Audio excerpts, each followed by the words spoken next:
welcome to the program. This is Vivica Williams, and you're watching Head to Head. Ukraine, as you know, has for the past 3 years been fighting a war against Russian-backed forces in the east. This war and the annexation of Crimea has caused almost 2 million people to flee their homes, forced to restart their lives in other places across Ukraine. And the question remains, what is this new Ukraine, and how should the government and non-governmental organizations respond? To speak with us today about this is Bryan Schaaf, a former humanitarian advisor with the U.S. State Department. Because of his work, he has had an opportunity to become immersed in the new social class of internally displaced persons and the organizations tasked with helping them. Thank you so much for being with us today. Thank you for having me. So, to start off, you've been here in Ukraine for quite some time. How long have you been in Ukraine now? Almost 1 year. Almost a year. And when you were working as a humanitarian officer, what did you learn about the situation in the East? Well, the situation in the East is sometimes referred to as a frozen conflict, but that's not correct. It is a war. It is a hot, intense war that is being fought with missiles, tanks, heavy weaponry every single day.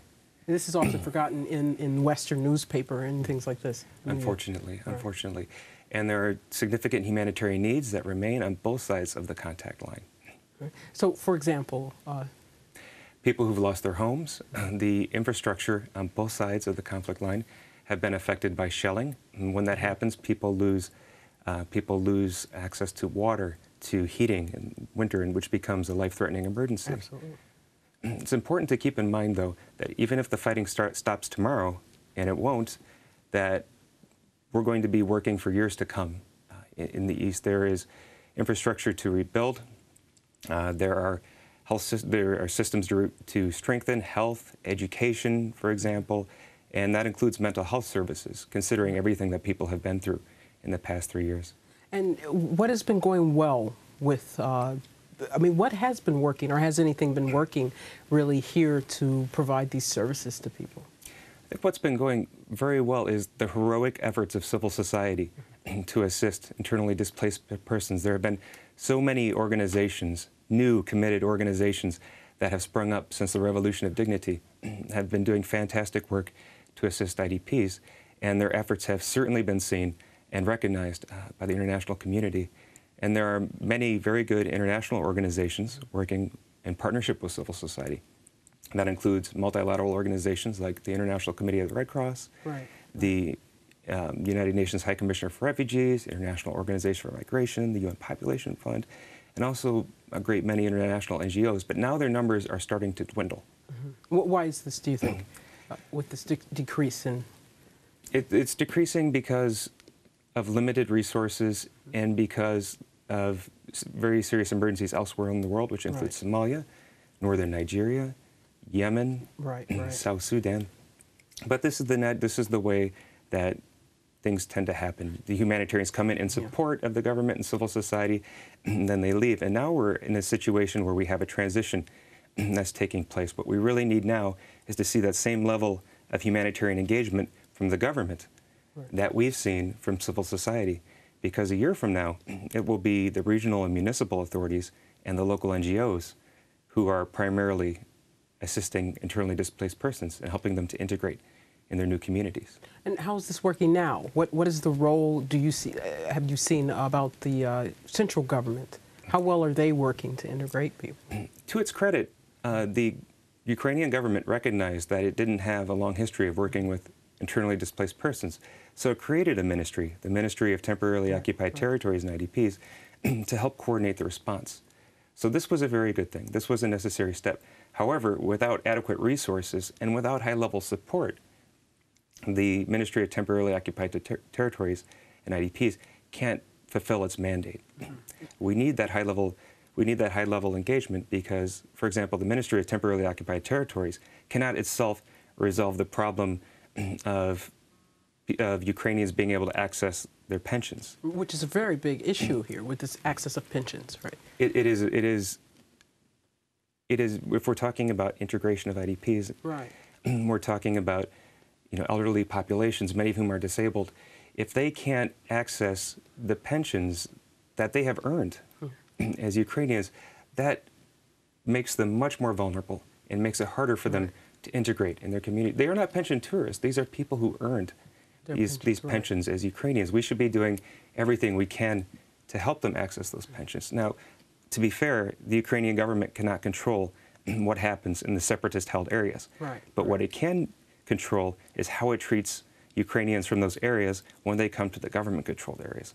And what's happening with that now, then? This seems like then, and as I know as well, people aren't able to access their pensions. Often it was because they're not living in that area anymore. What are some other reasons why this is not working well? It's an administratively cumbersome process. The IDPs are subjected to multiple waves of verification with varying timelines that other people who are collecting pensions are not subject to. So the IDPs from the separatist-held areas are almost regarded as if they require another level of verification, as if they are suspicious, as if they are not fully Ukrainian. And this is something that the government can do to help with the transition. We need more clarity on its policies towards the Donbas. If you look at the government's policies regarding Crimea, those policies are very clear. Absolutely. The Ukrainian government wants Crimea back, and that's reflected in its more positive rhetoric towards Crimeans. But it's unclear whether the government wants the non-governmental controlled areas of Donetsk and Luhansk back. And that's reflected in the policy confusion regarding the IDPs. Are they still Ukrainian? What are they entitled to? For example, at the checkpoints, it takes longer for them to cross into their own country into different parts of their own country than it does to cross into other countries. Now, the Ministry of Temporarily Occupied Territories did create an action plan for the East. This was a very first step towards determining how the government would reintegrate people from the non-government controlled areas. This was a very positive step. However, it was very controversial. Arguing for reintegration, social cohesion is not popular, given the war. And so many people have this belief that there's a huge support. I mean, it's kind of it's a very confusing issue. Many people in Ukraine believe that the people who continue to live there in occupied areas, that means that they support the occupying regime. But this is not necessarily the case. A lot of people who stay are disabled or pensioners. Or That's exactly right. And what we're also seeing is that over the past year, many IDPs who had come to live in the government-controlled portion of Ukraine could not integrate. They couldn't find housing, and they couldn't find work. Or in the case of minorities like the Roma, they were discriminated against on top of that. And so they returned to the non-governmental controlled areas, not because they wanted to do that, but because they felt they had no other choice. You know, they don't want to live in a conflict zone, but they have a home there.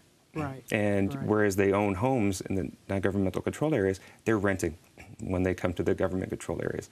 So if they want to return, that's okay, but we should not accept a situation where people are returning because they feel they have no choice. So what are some of the things you think that could be done to help reintegrate, to help integrate people into the community? Well, the action plan that the Ministry of Temporarily Occupied Territories developed, it never received a fair hearing. It was partially bad timing. Shortly after its release, the separatists seized Ukrainian industries in the non-governmental controlled areas, which had a chilling effect on any discussions of reintegration.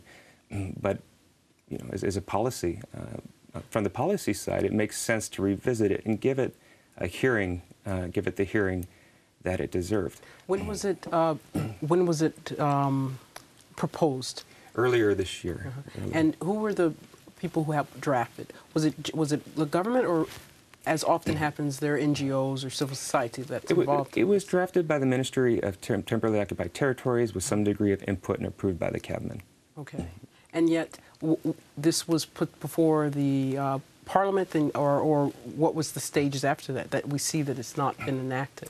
Well, it was not fully enacted because of the anger, frankly. Because of the anger and the resentment that was created by the separatists seizing these militants, seizing Ukrainian industries. Now, the residents of the non-governmental controlled areas, they did not ask for that. Right. Just like they did not ask to be caught, in a bloody 3-year conflict. And so we have to be careful to distinguish between the separatists and the vast majority of the residents who just want to live in peace. And you talked about the actions of civil society. And as we know, in Ukraine, it's definitely the civil society has become more influential and powerful since Euromaidan revolution. So with what role do you see them playing and being able to continue to play, as well as in the regional governments? Well, civil society, as we've said, they've played a leadership role right. in assisting internally displaced persons. And they'll continue to do that as the international actors begin to withdraw, and that will be more the case with every month that goes by. The local NGOs will be having to do more. Now, some of them will have to specialize. You have a lot of NGOs that are doing a great many things. Right. Some of them will have to specialize in order to survive, and they're also going to have to learn to work with development actors.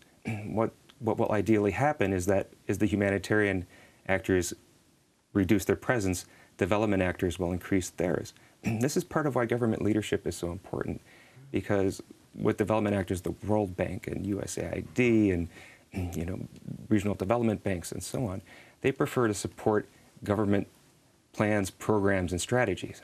And if internally displaced persons are not included in those plans, programs, and strategies, then we're missing an opportunity to promote their integration. Just as an example, all throughout Ukraine, there are partially finished buildings. Right, right. This is true. Absolutely. At any part of the country you go to. But that's potentially a resource. Now, humanitarians don't have the money to finance the completion of these buildings. They do have expertise that they'd be happy to share, to talk about, well, how do you select who would be assigned space in these buildings, and what are some basic protection principles that you need to keep in mind when you do it. But only development actors and the private sector have that kind of money where they could rehabilitate and complete some of these buildings. But the government has to say what its priorities are regionally and how they want to see this happen, because it's a sovereign country and they have to say what their priorities are. And as you've said, this is not terribly clear with the situation in Donbas and what they want from there. No, it's not yet clear. Clarity would be very useful at this time. And so, on a personal, you've been here for a year now, and you completed your work with the State Department a couple of months ago. So, what has kept you in Ukraine? Well, my wife and I decided to stay because we feel connected to Ukraine. It's a beautiful country. It's a special place, and I find myself inspired by civil society. It's energetic. It's vibrant. It fights for what it believes in. And I'm also inspired by the internally displaced persons themselves. I've had so many opportunities to sit with them. They want to make a difference in their communities. They're not asking for charity. They're just asking for information, and they're asking for opportunities. They want to make their communities better. They want to make their countries better. And so this is the next step. And so hopefully we'll see you more with, I think you're trying to do, and you're doing some consulting. And I hope that goes really well, because it seems like you definitely have a lot to offer and a lot of expertise that could be very useful to NGOs here. Thank you, Vivek. I'm honored to be here in Ukraine. Thank you so much for talking to us today, Bryan. Today we spoke with Bryan Schaaf, a former humanitarian advisor with the U.S. State Department, who now lives here in Ukraine and continues to work with IDPs. This has been Head to Head. Vivica Williams, thank you for watching.